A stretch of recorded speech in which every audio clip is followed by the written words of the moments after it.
was happening, and what I certainly expected to happen was that the search would cover the maximum possible range of that aircraft.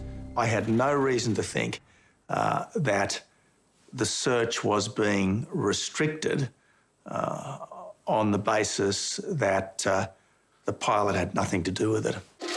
3 weeks into the hunt for the missing aircraft, former Chief of Defence Sir Angus Houston was brought in to coordinate the search. We haven't found anything anywhere that has any connection. In his role, he participated in meetings at the very highest levels. What did the Malaysian PM tell you about what he thought happened? He didn't indicate what he thought had happened. And neither did Prime Minister Abbott. Murder-suicide never came up? No.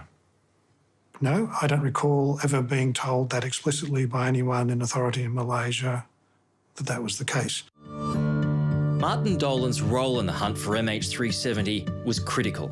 As head of the Australian Transport Safety Bureau at the time, he spent the final 2 years of his career on the search. I look back on it primarily with regret that we weren't able to deliver, particularly for the families, the answers that they were so desperately looking for. Is that something that still nags at you? Of course. Both the Minister for Transport and the ATSB based their parameters for the search on what's described as a ghost flight or a death dive, meaning the pilot was also dead when the plane ran out of fuel at 40,000 feet.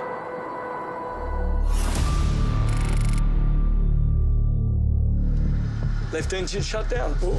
In a 777 simulator, pilot Byron Bailey shows me what, if that were the case, would have happened. 570 knots.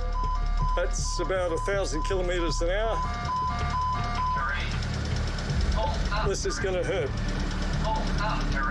The plane's design meant it would corkscrew, increasing speed until it plunged into the ocean. So you can see the sea coming up. Oh, I hate the visuals. That's it. So that's a big crash. Horrendous. That's a big You would crash. have exploded into millions of bits. Byron Bailey has always maintained the search zone was wrong. He says it couldn't have been a death dive. He believes the pilot glided the plane as far as possible and landed it on the water outside the search zone just after sunrise so he could see the swell. All the evidence points to the fact it was ditched. And I'm sure the captain, brilliant captain as he was, brilliant pilot, was trying to ditch the aircraft in as far south, remote location as possible and leave as little wreckage as possible that would sink. My concern in this case, for those who say that the aircraft crashed in a so-called ghosted flight, they made up their minds near the start that this occurred. So they're looking for supporting evidence all the way along the line to collaborate that part. Sometimes it's convenient to turn your back on something as far as government's concerned. What are you referring to there? Countries are very protective about their own organisations, airlines, reputations, etc. Like Byron Bailey, Mike Keane began his aviation career as a navigator with the New Zealand Air Force. He too became a fighter pilot and survived a catastrophic crash, ejecting with just seconds to spare. So that was your plane? Yeah. Thousands of pieces? Yeah. The whole aircraft was, from the cockpit backwards, was just a big ball of fire. You're lucky to be alive, Mike. Yeah, really lucky. He went on to fly commercial airliners around the world. The government says it looked at all possible theories. Well, they haven't. Because they didn't look at yours. Yeah. They didn't look at Byron's. We've worked independently on this. It's not as if we've all got together in a room and said, well, this is it. And in fact, the positions that we were quoting are slightly different. We came from different directions and reached the same conclusions. Both Byron and Mike say they know exactly where to search for the wreckage of MH370. I think it's probably the best part of about 150 k's further south than where they're searching at the moment.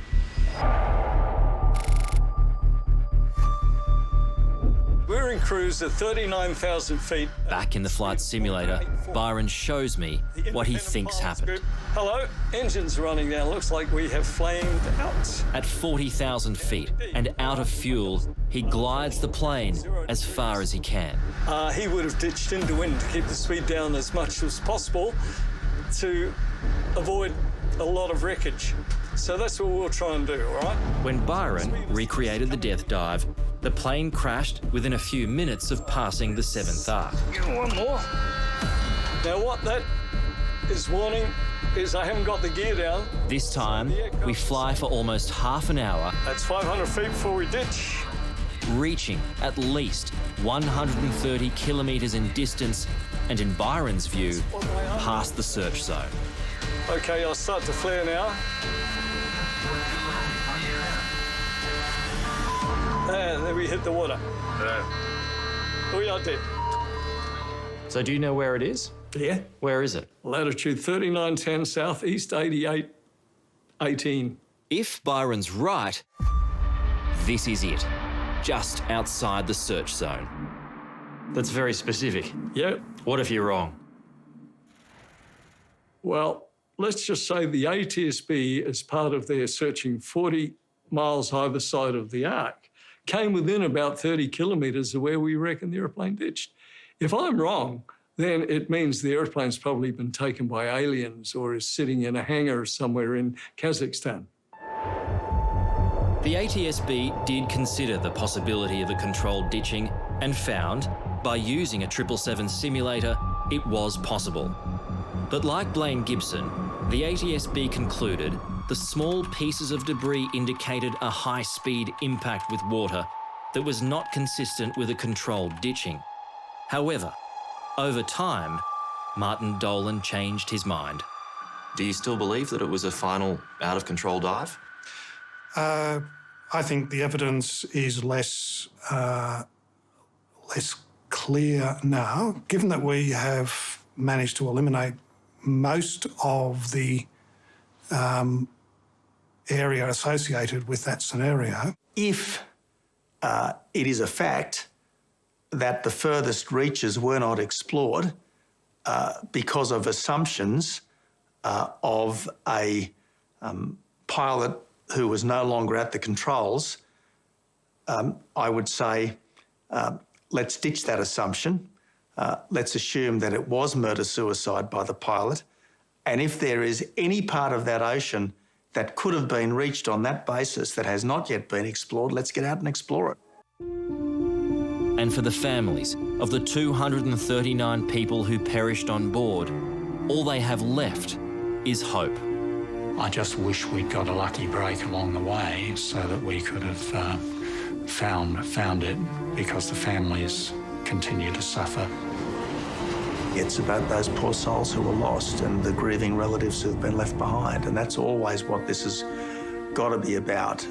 Those who are lost, those who are left behind, and for their sakes, continuing the search. The search for any answers at all.